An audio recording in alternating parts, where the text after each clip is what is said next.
Welcome to Tenor Tech, where I solve the problems you didn't even know you had. You start by opening Settings and locating the app you want to reset. This places you where Android exposes storage and permission controls. Once done, tap the app name, then choose Storage and Cache or App Info depending on your OS version.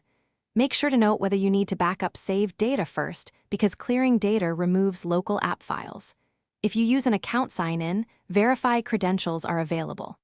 Now, you're ready to clear storage or reset permissions in the next step. Tap Clear Cache first to remove temporary files and speed troubleshooting. This rarely affects your account or settings. Next, choose Clear Storage or Clear Data to fully reset the app back to its default state.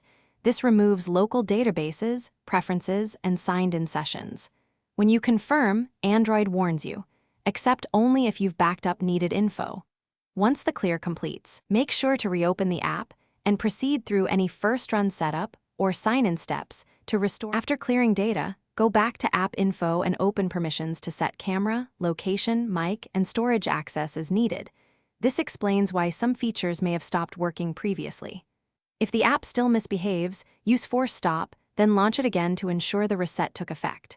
Finally, if problems persist, uninstall and reinstall the app to replace corrupted files.